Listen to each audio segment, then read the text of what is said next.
We've all seen businesses that just seem to have that edge, right? They're not just busy, they're, well, efficient. They deliver quality consistently. Hmm. Makes you wonder, what's their secret sauce? A huge part of it, I'm convinced, boils down to a really sharp understanding of their true costs. Definitely. So let's unpack this. Today, we're diving into how companies get a handle on their overhead and some smart moves they make to boost both how smoothly things run and the quality of what they produce. It's fascinating because on the surface, this might seem like just number crunching, Right. But the way a company thinks about these costs and the systems they put in place can actually shape their entire strategy. Everything from what they charge customers to like their ability to weather tough times. Exactly. And to guide us through this, we've got a fantastic university lecture as our core material. Think of this as your cheat sheet to understanding the nuts and bolts of activity-based costing, why lean operations aren't just buzzwords, and the surprisingly strategic nature of managing quality costs.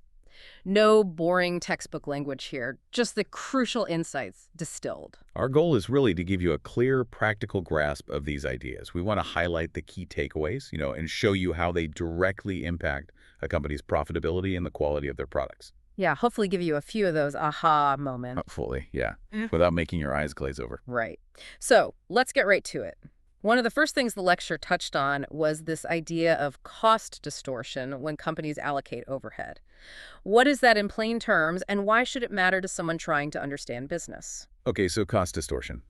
At its heart, it's when a company's accounting system kind of unintentionally misrepresents the true cost of making different products or services. So some look pricier than they are, others cheaper. Exactly. Some end up looking more expensive than they really are, while others appear cheaper. And this often happens because the methods used to spread those overhead cost things like factory rent, utilities, that sort of stuff. The shared costs. The shared costs, right, Mhm. aren't accurately reflecting how those costs are actually being driven by different products. Okay.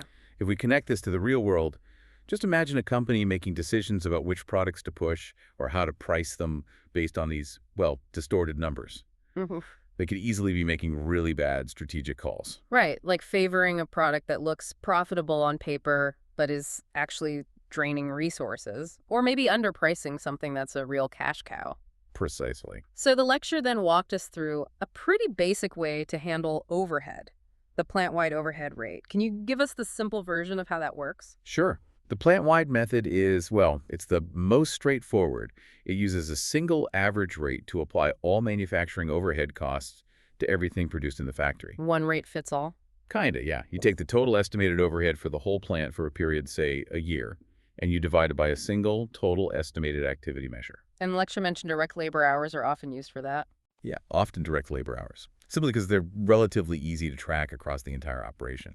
Okay, so in the example from the lecture, they had $1 million in total estimated factory overhead, and they figured they'd have around 62,500 total direct labor hours across all their products. That gives you that single rate. Exactly. $1 million divided by 62,500 hours gives you $16 per direct labor hour. Okay. So if a particular job took, say, 10 direct labor hours to complete, you'd simply assign $16 times 10. $160. $160, right, of overhead costs to that specific job. Easy to calculate. Seems easy. But the lecture suggested that this simplicity can be, well, misleading. Where does this method tend to fall apart in the real world? Well, the big assumption with the plant-wide rate is that all products consume overhead resources in roughly the same proportion to that single activity measure, like the direct labor hours. Which probably isn't true most of the time. Not really, no. Think about a modern factory. Yeah. You might have highly automated departments with huge electricity bills and expensive machinery, and then other departments that are more labor-intensive. Right. So a product that spends a lot of time in the automated department, but relatively little in the manual one, will get, well, undercosted using this method. And the labor-heavy one. It'll get overcosted. It's kind of like trying to measure rainfall with a single gauge miles away from where the storm is actually hitting. You'll get an average, sure, but it won't tell you what's really going on in specific areas. That makes a lot of sense. So, okay, the next level of detail is using department overhead rates. How does breaking it down by department give you a better picture? Okay, so the idea behind department rates is to recognize that different parts of a factory have different cost structures and, products spend varying amounts of time in each area. Right, not uniform usage. Exactly. Ah. So instead of one big overhead pool, you create separate pools for each department, like machining, assembly, finishing, whatever it is. Yeah. And then you figure out a specific overhead rate for each of those departments, and you base it on an activity measure that makes sense for that particular department. Okay, and the lecturer had a process for this. Yeah, four-step process. First, you estimate the total overhead costs just for that specific department. So in their example, they had $400,000 estimated for machining and $600,000 for assembly. Still adds up to that million overall. Okay, so instead of one giant bucket, we have smaller department-specific buckets of costs. What's next? Step 2 is to choose an activity that really drives the overhead costs within that department and estimate the total amount of that activity for the year. Again, direct labor hours could be used. But maybe something else fits better sometimes. Right. Maybe in the machining department, machine hours would be a better indicator of overhead consumption. But in the example, they stuck with direct labor hours for both, estimating 12,500 hours in machining and 50,000 in assembly. Again, adding up to that initial 62,500 total. All right, so we've got department costs and department activity. Step 3 must be calculating those specific rates. Exactly. You just divide the estimated overhead for the department by the total estimated activity for that department. So for machining, it's $400,000 divided by 12,500 hours. Which gives you... $32 per direct labor hour. But that's just for the machining department. Okay. For assembly, it's $600,000 divided by 50,000 hours, resulting in $12 per direct labor hour in assembly. Notice how different these are. Wow, yeah, $32 versus $12. That's way different from the flat $16 we had before. Definitely a significant spread. And the final step is actually using these different rates to assign overhead to the individual products based on how much they used each department. That's it. For each product, you track how many direct labor hours it spent in machining and how many in assembly, and then you apply the respective department rates. So the lecture's elliptical and treadmill example. Right. An elliptical used 1 hour of machining and 9 hours of assembly. So that's 1 hour, $32, plus 9 hours, $12. Which is $32 plus $108. $140 in total overhead for the elliptical. Now, the treadmill needed 4 hours of machining and 6 hours of assembly.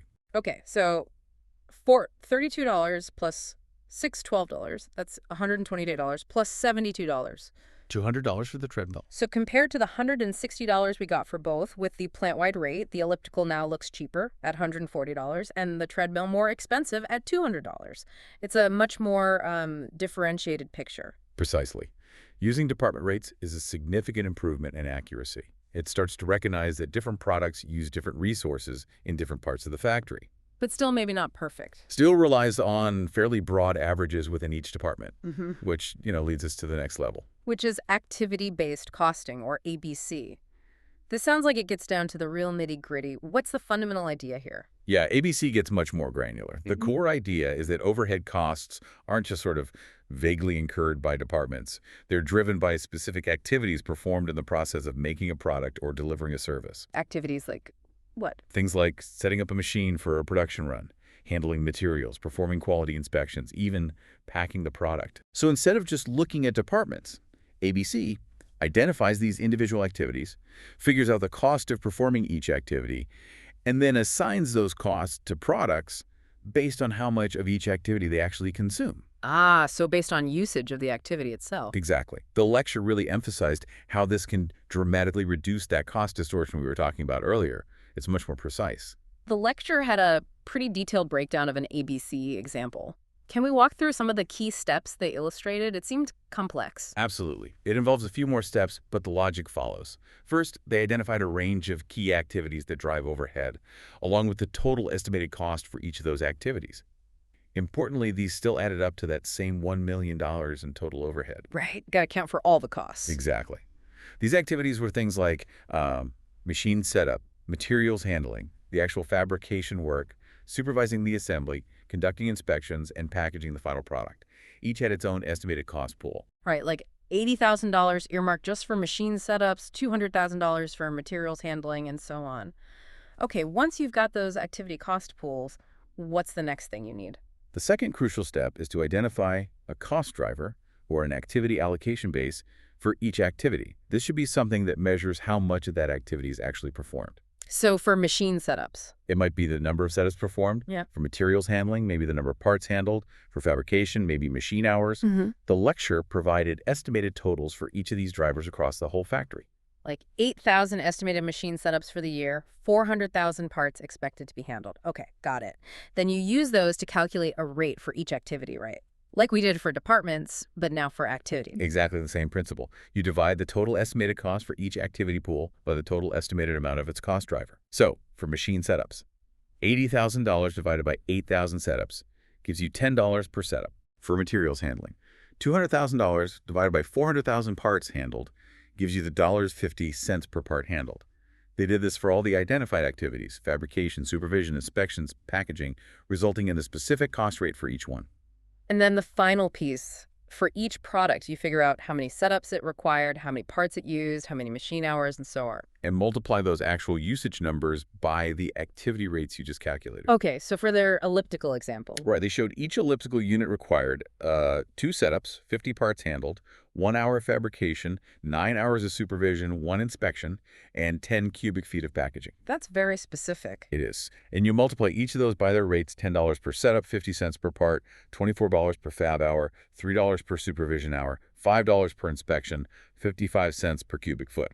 Add it all up. And you get the lecture said $109? Checking notes, yeah. $109 per elliptical. $109, exactly. And then for the treadmill, with its different activity, demands more setups, more parts, more fabrication time. Right, different profile. Different profile. The total overhead calculated using ABC came out to $212 per unit, according to the lecture's figures. Wow, okay, let's compare. Plant-wide was $160 each. Department rates gave us $140 elliptical, $200 treadmill.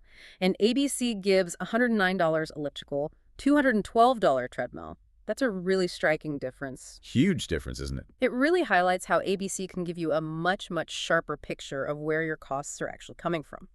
The elliptical looks way cheaper, the treadmill is slightly more expensive than even the department rate suggested. That accuracy is the real power of ABC.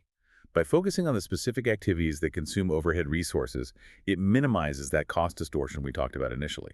Which is the whole point, really. Exactly.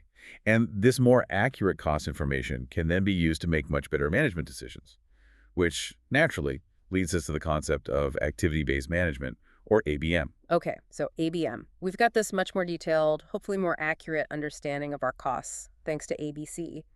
How does that translate into making smarter choices for the business? Well, knowing the true cost of individual activities, and thus individual products, allows managers to target areas for improvement much more effectively. Take pricing, for instance. Right. ABC can reveal if certain products are actually way less profitable than they appear under those traditional costing methods. Maybe you need to adjust prices. Or maybe even drop a product. Or potentially drop it, yeah. It can also inform decisions about which products to emphasize if they turn out to be more profitable than you thought.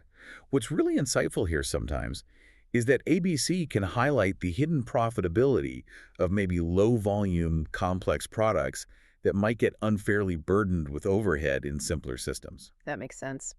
And if you know which activities are driving costs, you can also look for ways to make those activities more efficient, right? Or even eliminate unnecessary ones. Exactly. That's a huge part of ABM. By breaking down the cost of each step, you can pinpoint non-value-added activities. Stuff that doesn't really help the customer or the product. Precisely. Things that don't directly contribute value. And then you work to reduce or eliminate them. The lecture gave that example of looking at the packaging process for both ellipticals and treadmills. Yeah, to see if they could redesign it. Right, redesign it to use less material, maybe make it quicker, and therefore lower costs. This kind of targeted cost reduction is much easier when you have the detailed cost information that ABC provides. Beyond just the cost of making individual products, the lecture also touched on budgeting and the value chain. How does this activity-based view tie into those broader business concepts? Well, for budgeting, having a detailed understanding of activity costs allows for much more accurate budgeting. You can budget based on expected activity levels, like how many setups do we plan to do, rather than just broad departmental allocations. It's more realistic. Much more realistic. And when you look at the entire value chain, from R&D and design through production, marketing, distribution, customer service, Full life cycle. the whole thing, ABC helps you see the cost implications of activities at each step.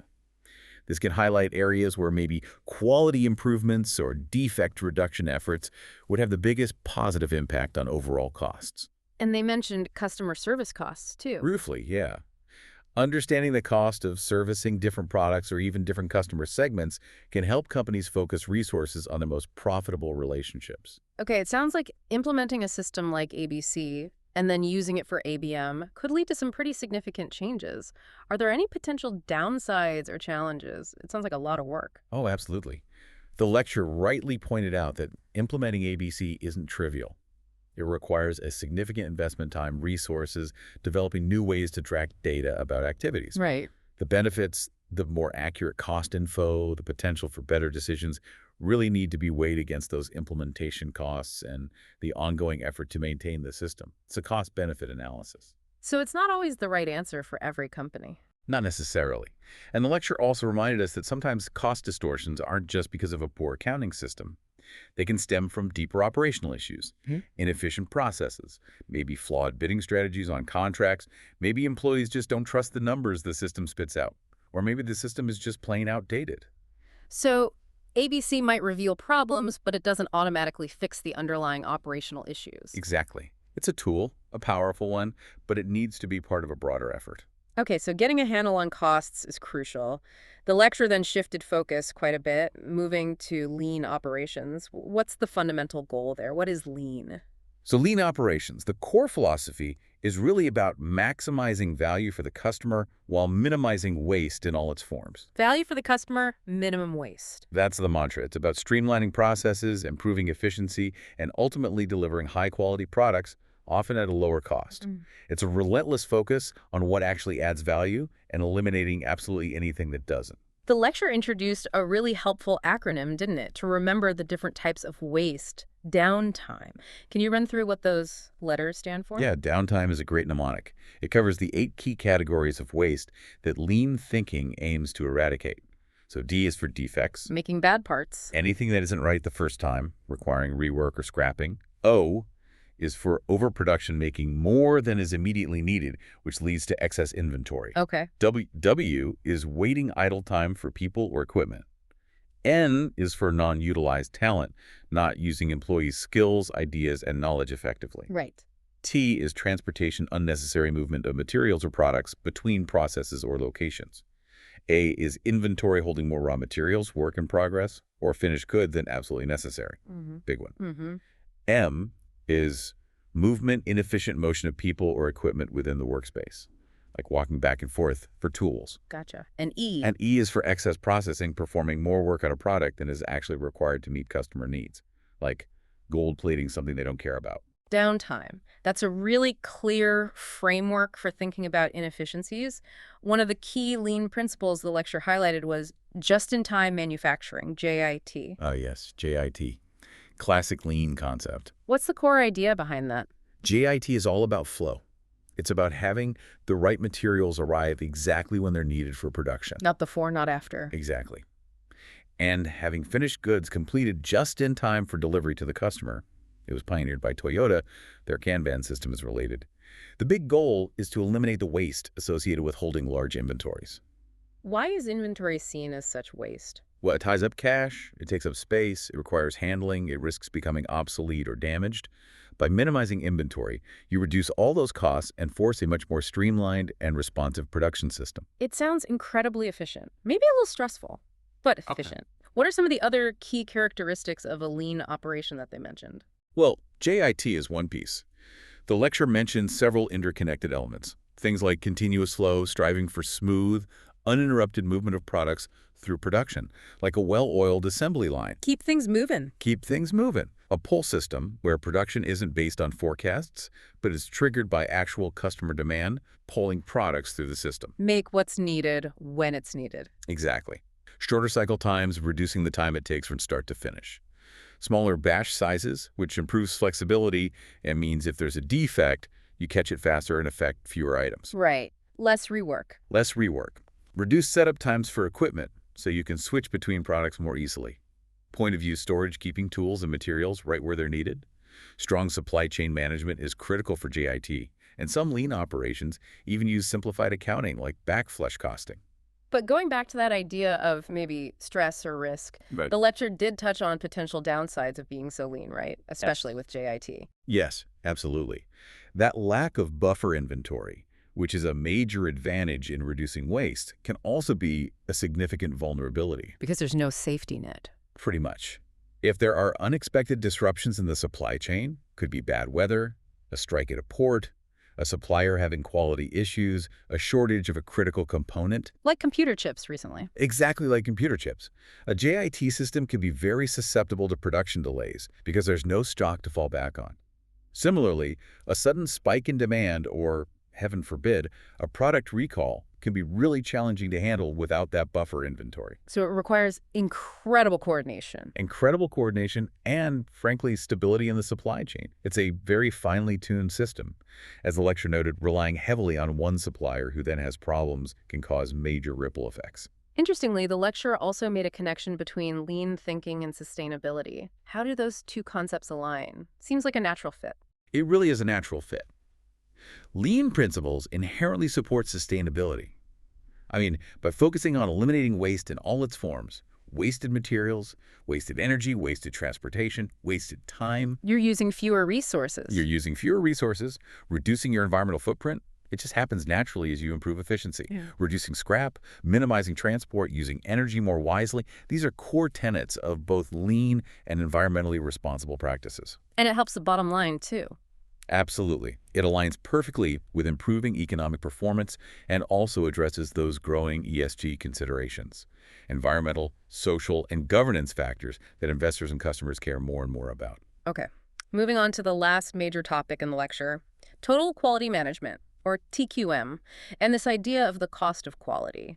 What's the overarching goal of TQM? TQM, total quality management. It's a really comprehensive management philosophy. Hmm. It's focused on consistently delivering high-quality products and services. The key is embedding quality into every aspect of the organization. Not just an inspection department at the end. Definitely not.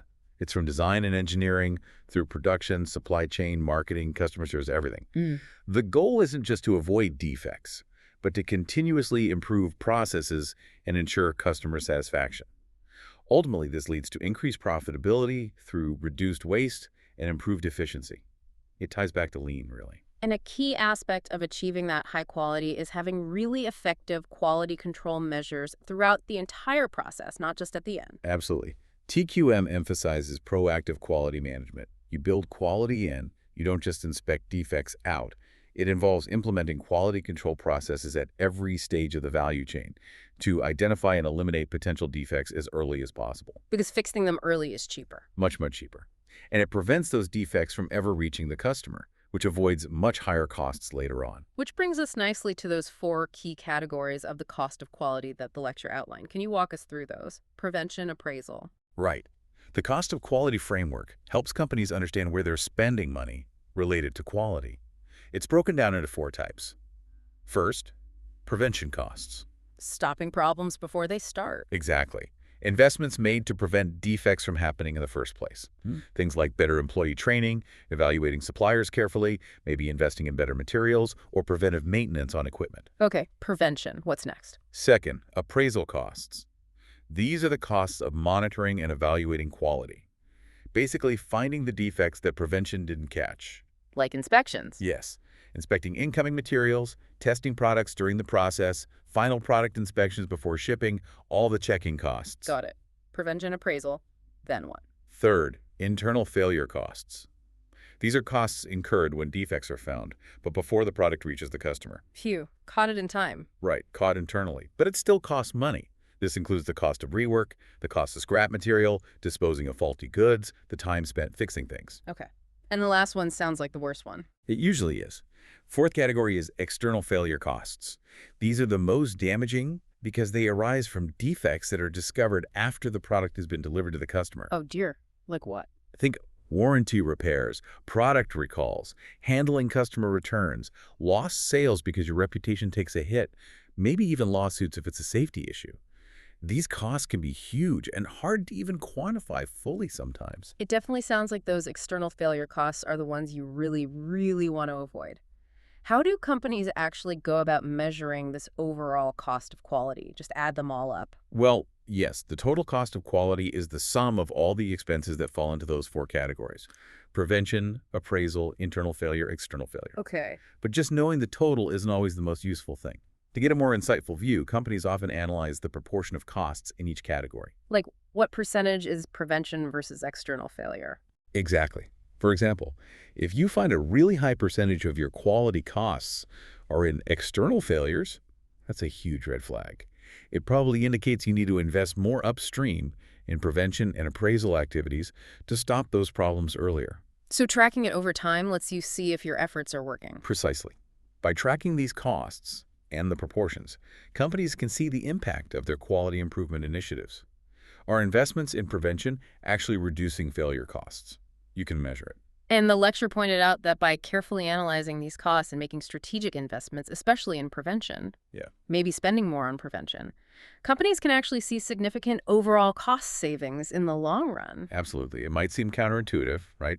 Spend more upfront on things like training or better materials, these prevention costs. But these investments can lead to a dramatic reduction in those much more expensive costs associated with dealing with defects later on, especially those external failure costs that can really hammer a company's bottom line and its reputation.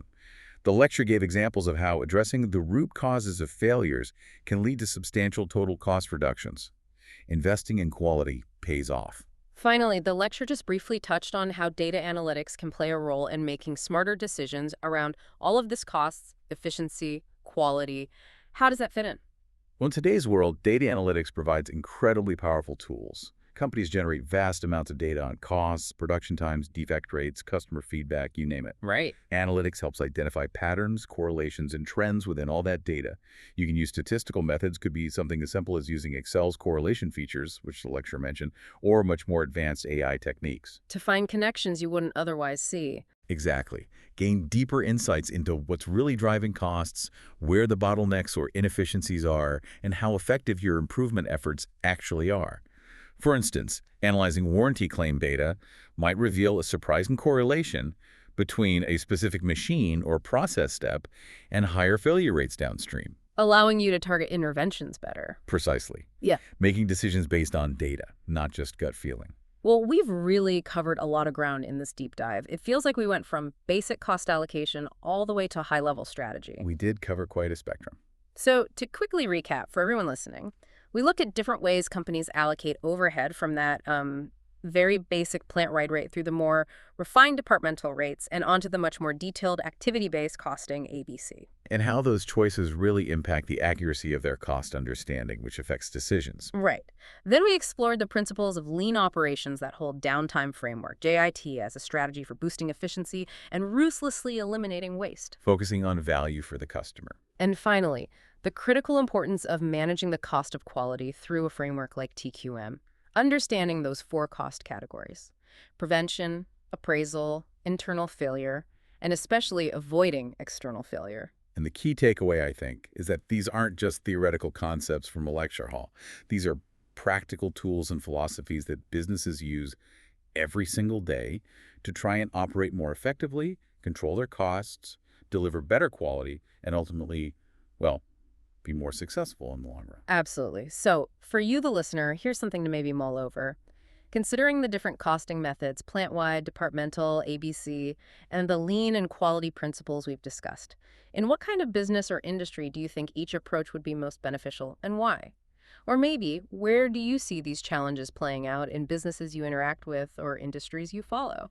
It's interesting to apply these lenses to the real world. You start seeing things differently. Definitely food for thought. There's always more to consider and analyze in the world of business operations. Always. Thanks for taking this deep dive with us today. My pleasure. Until our next exploration.